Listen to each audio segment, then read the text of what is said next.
এই গোপীনাথ একটা আখ্যা পেয়েছে। কি আখ্যা? এই যে ক্ষীর চোরা গোপীনাথ, এই যে মাধবেন্দ্র মুনির গোপীনাথ, প্রথমে বলতো ক্ষীর চোরা গোপীনাথ, তারপরে বলছে মাধবেন্দ্র মুনির গোপীনাথ, মানে চৈতন্যদেবের যে পরম গুরুদেব, চৈতন্যদেবের দীক্ষা গুরু হলো শিবাদীশ্বর, শিবাদীশ্বর পুরী দীক্ষা গুরু হলো শিবা মাধবেন্দ্র মুনি। এই যে গুরু কথাটা এলো আছে। আচ্ছা, সবাই কথাটা মন দিয়ে শুনুন। হ্যাঁ, আমি কিছু কথা বলে যাচ্ছি। গত কয়েকদিন আগে, মানে 28 আষাঢ়, সম্ভবত আষাঢ় মাসে 28 তারিখ ছিল, আর ইংরাজি তারিখ ছিল পুরো 13 জুলাই। আমার কীর্তন ছিল বগুড়ার কীর্তন নিয়ে, যিনি গত বছর কীর্তন করে গিয়েছিল পলাশ সরকার, ওর বাড়িতে আমাকে আমন্ত্রণ জানায় যে দাদা তুমি এসো, আমার স্নেহে বয়স ছোট অনেক। যাই হোক, ওর আমন্ত্রণে আমি সাড়া দিয়েছিলাম। তোর বাড়িতে দাঁড়িয়ে আমি গুরু পূর্ণিমা উপলক্ষে কিছু কথা বলেছি, যে কথাটা ফেসবুকে প্রচার হয়েছে এবং অনেক ট্রোল হয়েছে, অনেক অনেক রকম মন্তব্য করেছে। আগে কথাটা পুনরাবৃত্তি আমি তুলে ধরি আপনাদের কাছে। আমার বলার উদ্দেশ্যটা কি, আমি কি বৃত্তি নিয়ে কথাটা তুলেছি। কথাটা হচ্ছে, আমার কথাটা হচ্ছে গুরু পূর্ণিমা এসেছে। এই গুরু পূর্ণিমা উপলক্ষে বিভিন্ন গুরু বাড়িতে গিয়ে যে যে গুরু আশ্রয় করতে কেউ শক্তি উপাসনা করে, গুরুদের মন্ত্র দিয়েছে, শক্তি মন্ত্রে লিখিত করেছে সেবক সেবিকাকে। হ্যাঁ, কেউ গুরুচরণ আশ্রয় করে সে শিবের সাধনা করে, সে শিব মন্ত্রে দীক্ষা নিয়েছে। কেউ গুরুচরণ আশ্রয় করে সে কৃষ্ণ মন্ত্রে দীক্ষা দেয়, তার কৃষ্ণ মন্ত্রের গুরু। তার মনে রাখবেন, এই ব্যাস পূজা থেকে গুরু পূর্ণিমার উৎপত্তি যতটুকু আমি জানি। আমি তো শাস্ত্রের সব কথা জানতে পারিনি।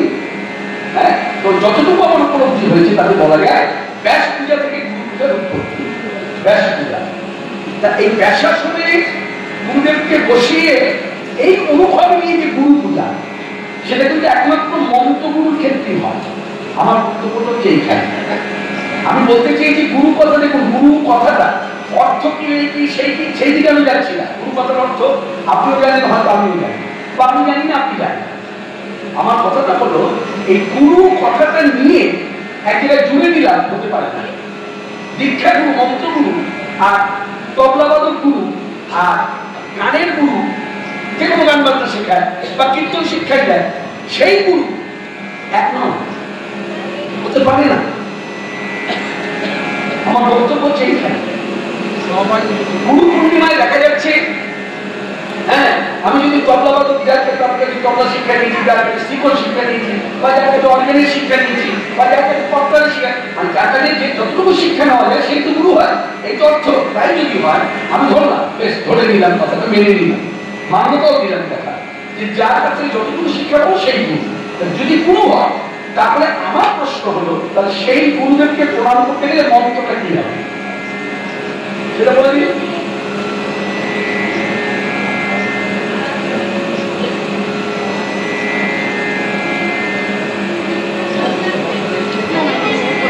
সেটা বলবো, আগে এই কথাটা বলে দিই।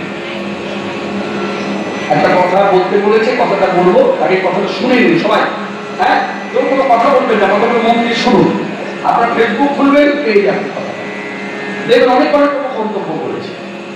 যাই হোক, সেই মন্তব্য করতেই পারি, কারণ আমি যদি বোবা হই তাহলে আমার কিন্তু কোনো কথা কেউ আমায় বলবে না। বলবে কি, আমি একটা কথা বলেছি বলেই তো কথাটা এসেছে।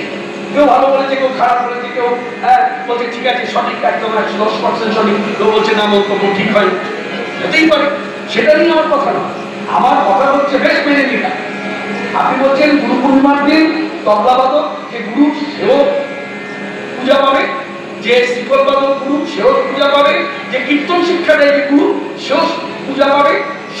সব দিক থেকে ধরি, হ্যাঁ, সব মেনে নিলাম।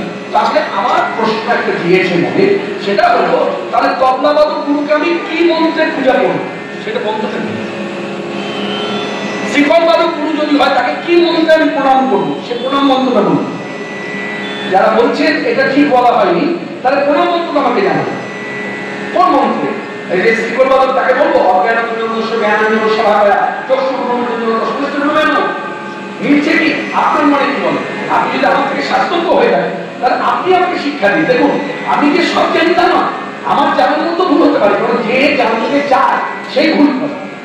যার জানার কোনো আগ্রহ নেই তার আবার ভুল আবার ঠিক। আমি জানতে চাইছি শিখন বাদক যদি গুরু হয় সেই শিখন বাদক গুরুকে গুরু পূর্ণিমার দিনে আমি প্রণাম করবো, কি মন্ত্র প্রণাম করবো? আমাকে বলতে হবে বলতে হবে না, আমি দর্শক সেটা বলতে হবে। তা যদি না বলতে হবে অখণ্ড মন্ডল কারণ ব্যক্তি তা বলতে হবে। তাহলে বলতে হবে গুরু গুরুদেব মহেশ্বর গুরুদেব ও পরম ব্রহ্ম তস্মৈ গুরুদেব, যে কোনো একটা মন্ত্র বলতে হবে। এবার আপনি বলুন তো, আমি তো কথা উপস্থাপনা করলাম, আপনি যদি আমাকে বিরুদ্ধে কথা বলেন আমার বিপরীতে, তাহলে বিপরীত কথা বলতে গিয়ে আপনি অনুভব করুন তো, দেখুন তো এই মন্ত্রগুলো শিখন বাদক গুরুর ক্ষেত্রে কি ঠিক, তবলাবাদক গুরুর ক্ষেত্রে কি ঠিক, কীর্তনিয়ার গুরু হ্যাঁ কীর্তন শিক্ষা দেয় সেক্ষেত্রে ঠিক। আর কীর্তনিয়ার গুরু যদি দীক্ষা মন্ত্র দিয়ে থাকে, কৃষ্ণ মন্ত্র দিয়ে থাকে, তারপরে সেই গুরু পূর্ণিমার দিন যদি পূজা পায় সে তাতে কোনো আপত্তি নেই। কিন্তু শুধু কীর্তন শিক্ষা দিয়েছে, সে কখনো গুরু পূর্ণিমার দিন পূজা করতে পারে না।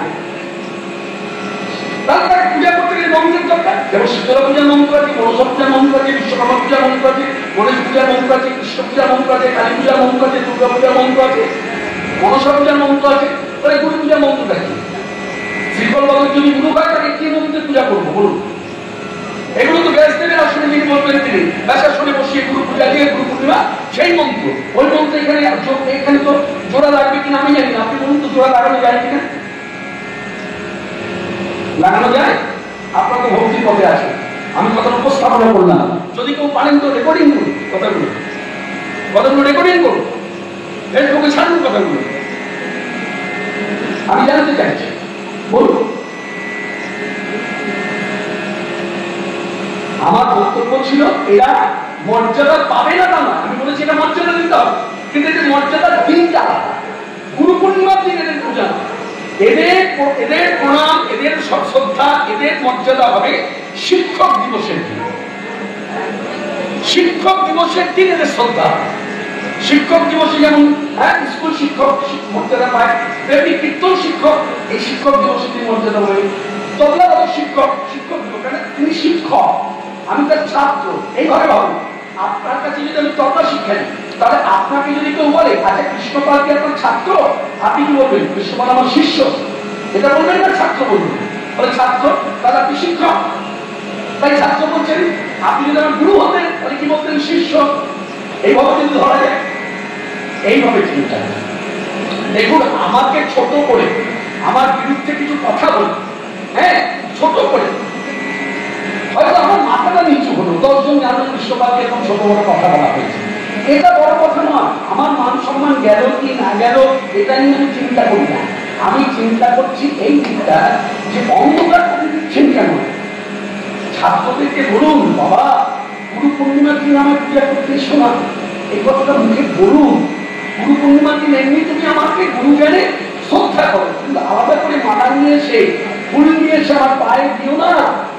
মানে এই ব্যাসাসনে বসার অধিকার আমার নাই, কারণ আমি ভালো শিষ্য হই নাই যে আমি গুরু পূর্ণিমায় গুরু পূজা নেব।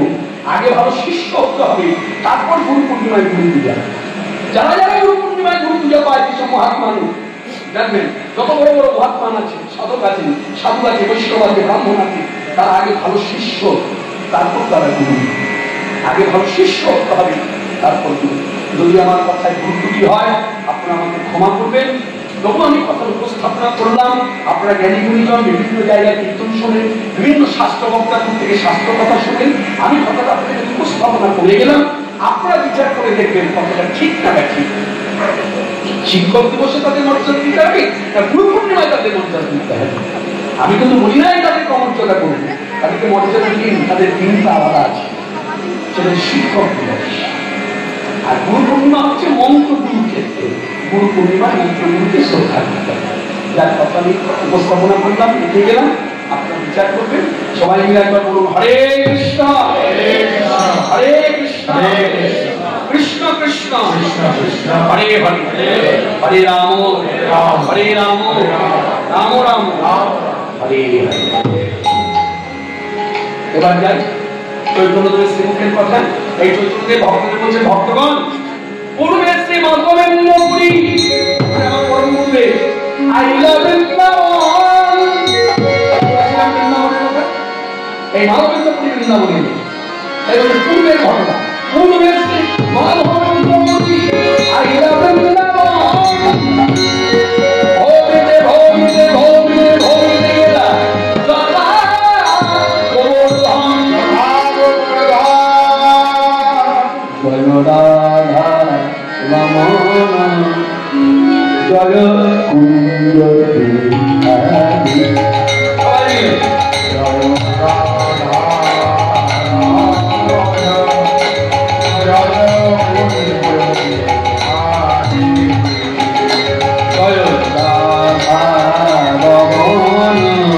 মাননীয় ভক্তমণ্ডলী,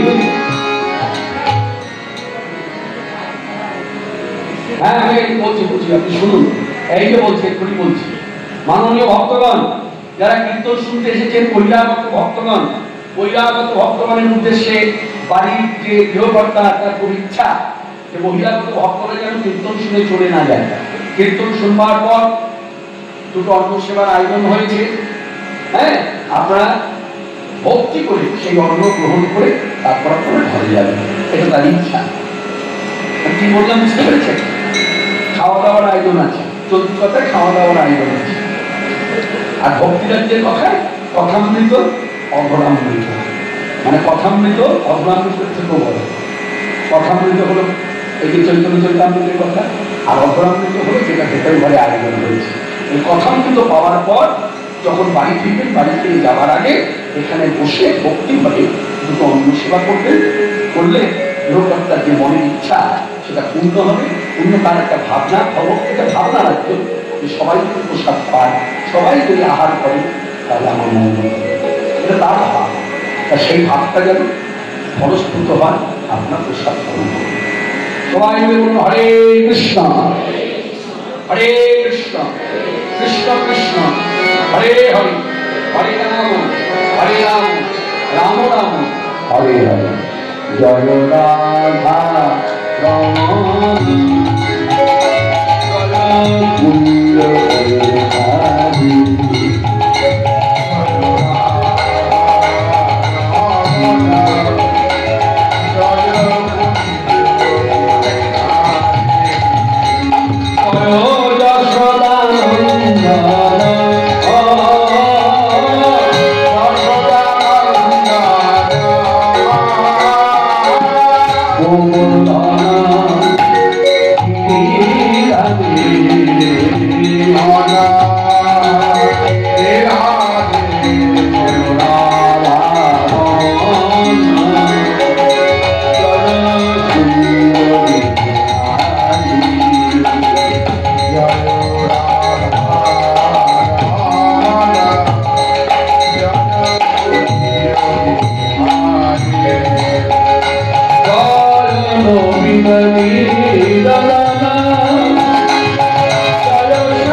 বিহারী,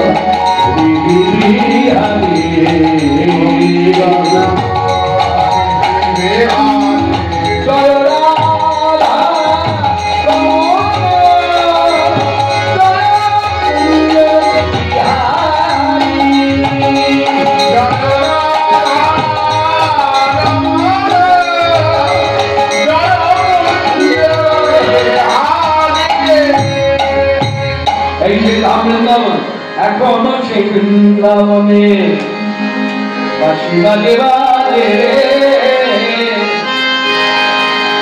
কি মায়ের মনে করছে? এখানে আসার আগে কারা কারা একটু হাত তুলে আমাকে জানান তো, কারা কারা এই গানটি প্রতিদিন না হোক অন্তত মাসে একদিন শোনা হয়? আপনি শোনেন? আর আপনারা এদিকে আপনারা সবাই শুনুন। বাহ, হ্যাঁ, এই গানটি খুব সবার খুব ভালো লেগেছে। এটা আমার খুব পূর্বজন্মের সুকৃতির ফল যে এই একটা গান আমি সবার কাছে পৌঁছে দিতে পেরেছি, আমি আমার মতো করে দিই। এই গানটি জানবেন অন্যান্য সঙ্গীত জগতের লোকেরা তাদের ভাব নিয়ে গায়, আমি আমার ভাবে দিয়েছি। যার আমার ভাবটাকে আপনারা মান্যতা দিয়েছেন, এটা খুব আনন্দের বিষয়। যাই হোক, গানটি আমি গাই, আপনারা শুনুন। আগে তো শুনেছেন ইউটিউব চ্যানেলের মাধ্যমে, আজকে একেবারে প্রত্যক্ষ সামনাসামনি। আজও সেই বৃন্দাবনে বাঁশি বাজে বাজে রে, আজও সেই বৃন্দাবনে বাঁশি বাজে বাজে রে, আজও সেই বৃন্দাবনে বাঁশি বাজে বাজে রে, আজও সেই বৃন্দাবনে কালার বাঁশি শুনে, কালার বাঁশি শুনে বনে বনে কত কত ময়ূর নাচে রে, আজও সেই বৃন্দাবনে বাঁশি বাজে রে, আজও সেই বৃন্দাবনে বাঁশি বাজে বাজে রে, আজও সেই বৃন্দাবনে আছে সেই রাধারানী বাঁশি শুনে পাগলিনী, আছে সেই রাধারানী বাঁশি শুনে পাগলিনী, আছে সেই রাধারানী রাধা।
সেই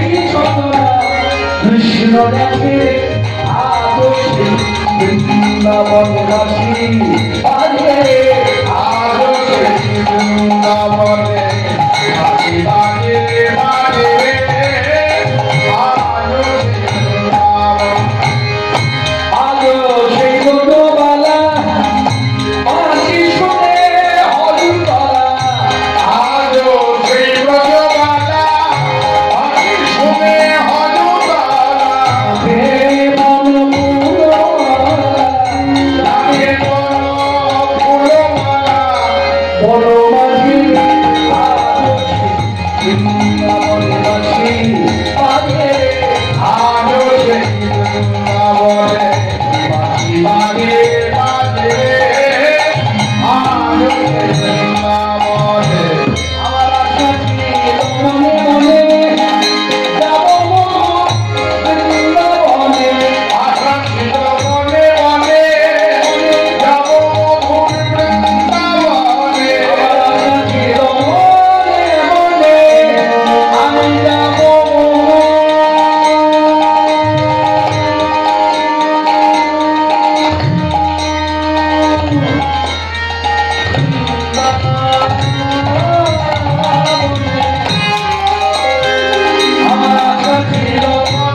সেই মা গোবিন্দপুরী বৃন্দাবনে গোবিন্দপুরের দিকে বৃক্ষতলে বসে আছে, সারাদিন কিচ্ছু খাই না। আজ খাইনি মানে খাওয়া করবে, যদি না করে ভিক্ষা করো, ভিক্ষা করবে না, অযাচিত ব্যক্তি মানে ভাবটা হচ্ছে তুমি দেবে খাবো, তুমি দেবে না খাবো, উপহার তোমার নিকটেই তো বসে থাকে, এই রকম ভাব। সেই মা গোবিন্দপুরী বসে আছে, দীর্ঘ ভিক্ষা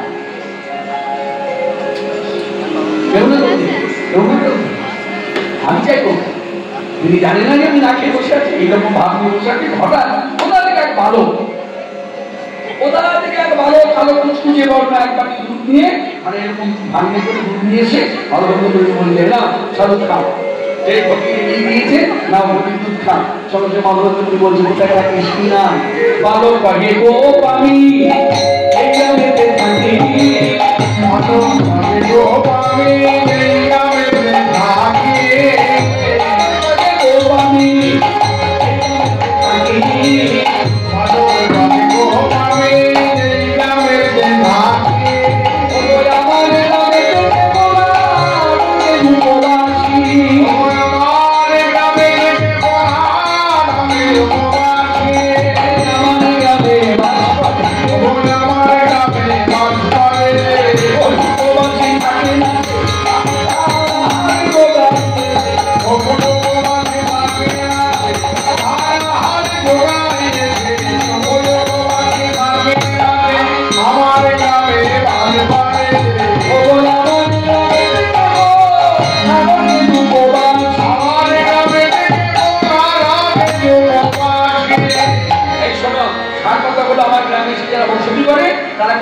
থাকে না। তা তুমি না খেয়ে বসে আছো, তাই তোমার জন্য ঘটিতে করে দুধ এনেছি, না খাও।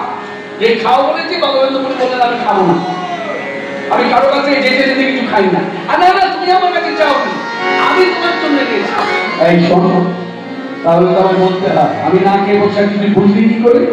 বলবো জলে দিতে শ্রীগণে আসি তোমারে দেখি গেল, জলে শ্রীগণে আসি তোমারে দেখি গেল, গ্রামের বলা মেয়েরা জলে দিতে শ্রীগণে তোমারে দেখি গেল, জলে শ্রীগণে আসি তোমারে দেখি গেল, ওই শ্রীগণে দুধ ধরিয়া আমারে পাঠাইল, শ্রীগণে দুধ ধরিয়া আমারে পাঠাইল।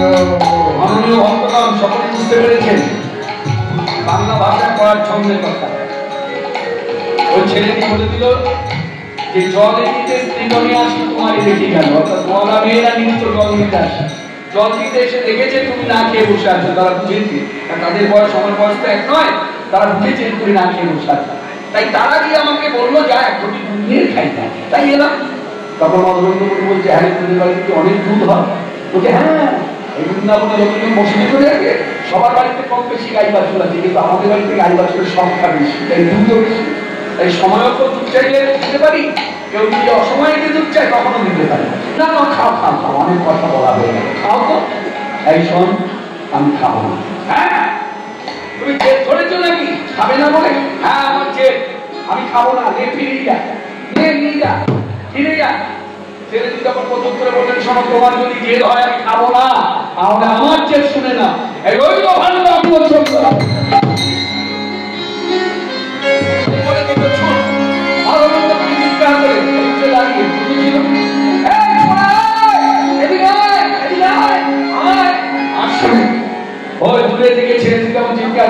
দুধটা খেয়ে নিও, ভাগ্যের চিন্তা করো না, ভাগ্যটা মেজে ধুয়ে রেখে দিও, দুধটা খেয়ে নিও, কিন্তু আমি পরে এসে নিয়ে যাব, দুধটা খেয়ে নিও।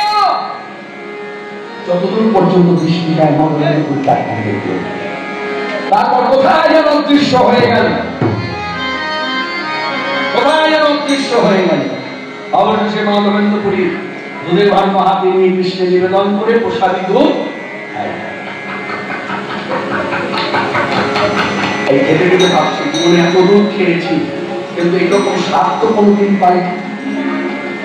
নিশ্চয়ই ছেলেটা দুধের মধ্যে কিছু মিশিয়ে দিয়েছে। বেশ আসুক, আমি ভাণ্ডকে মেজে ধুয়ে অপেক্ষা করে দেখি আসুন, এই বলে ভাণ্ড মেজে ধুয়ে বসে আছে অপেক্ষা করছে। আসে না আসে না আসে না, বেলা গড়িয়ে যায়, আসে না। সকালবেলার ঘটনা, বেলা গড়িয়ে গেল, আসে না। ওমা বিকেল হলো, তাও আসে না। সান্ধ্য ঘনিয়ে এলো, তাও আসে না। রাত্রি ঘনিয়ে এলো, তাও আসে না। এখন এই দীর্ঘ প্রতীক্ষায় থাকার পর এই ভগবানকে উদ্দেশ্য করে ভগবেন্দ্রপুরী নিবেদন, তুমি অবসর যদি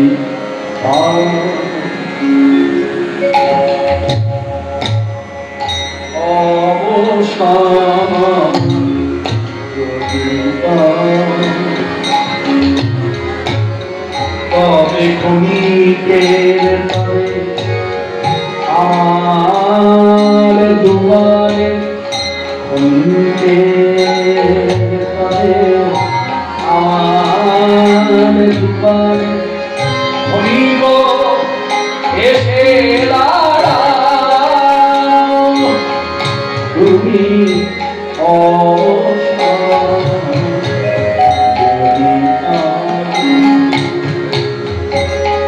নয়নে শ্রাবণে ধারা হবে, তাও মুছালে ও দুটি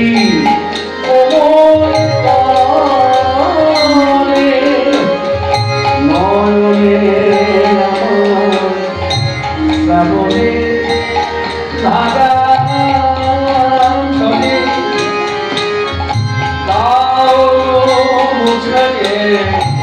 ও দুটি আমার মন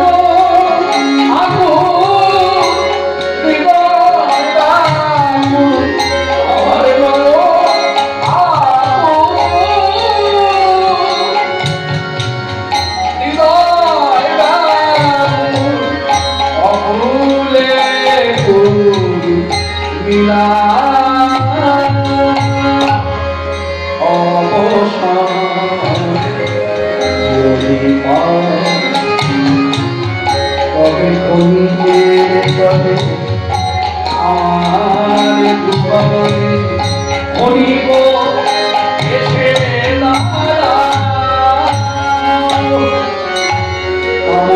আমার শিখা সদাই জ্বলিছে অশান্ত অন্তরে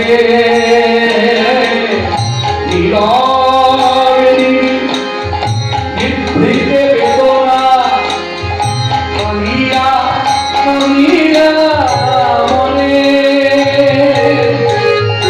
কামনার সদাই জ্বলিছে অশান্ত অন্তরে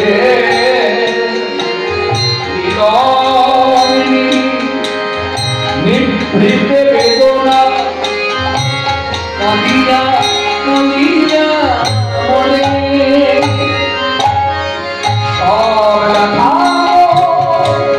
শতদয় রোগে সব ব্যথা শতদয় রোগে চরণে রহিতে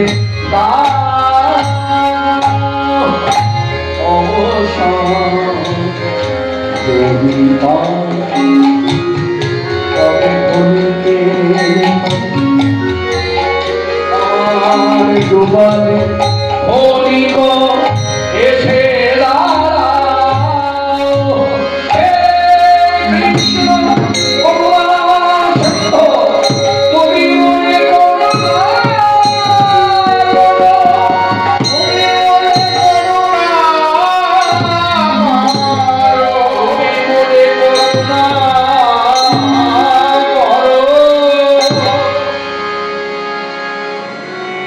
অপেক্ষা দীর্ঘ প্রতীক্ষা অবশেষে ঘুম।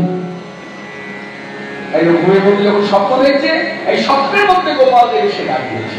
মাধবেন্দ্র পুরীকে উদ্দেশ্য করে বললেন, এই যে মাধবেন্দ্র পুরীকে আমাকে চিনতে পারছো? এই হাতে ভাণ্ড নিয়ে দাঁড়িয়েছে, ওই যে পূর্বের দিক, ওই যে ভাণ্ড হাতে দুধ খেয়ে গেছে, ওই দুধ করে দাঁড়িয়েছে, চিনতে পারছো? হ্যাঁ হ্যাঁ, তুমি তো সেই গোপাল, তোমার দেওয়া দুধ আমি খেয়েছি, ভাণ্ড মেজে ধুয়ে রেখেছি, কই এলে না তো? মাধবেন্দ্র পুরী ভালো করে তাকিয়ে দেখো তো আমি কে? আমি কে বলে একবার বিপুল মহিলার সম্মুখে দাঁড়িয়েছে। যেই কৃষ্ণকে দেখা অমনি মাধবেন্দ্র পুরী কৃষ্ণ কৃষ্ণ বলে কাঁদতে শুরু করে। এবার থেকে একটা আক্ষেপ শুরু হলো, তোমাকে কাছে পেলাম, তুমি আমাকে দুধ খাইয়ে গেলে, হ্যাঁ, অথচ তোমাকে কাছে পেও আমি হারালাম। আমি কৃষ্ণ পেলাম ও কৃষ্ণ আমি কৃষ্ণ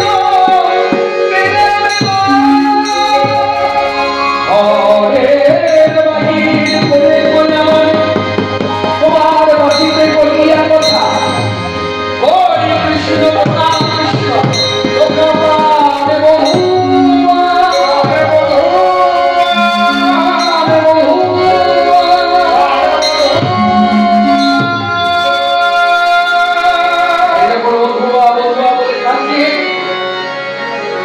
তখন গোপাল দেবের স্বপ্নের মধ্যে হাত বাড়িয়ে বলছে, না ধরো, যে হাতটা বাড়িয়েছে বাড়ানো হাতটাই হচ্ছে। টানতে টানতে নিয়ে শিবির জঙ্গলের মধ্যে দাঁড় করেছে। দেখো দেখো আমি কোথায় পড়ে আছি। দিনের পর দিন রাতের পর রাত কেটে যায় অনাহারে, অনেকটা খাওয়া নাই, ঘুম নাই, স্নান নাই, আমার জলপান খাওয়া বন্ধ। তখন বলছি, তুমি কে গো?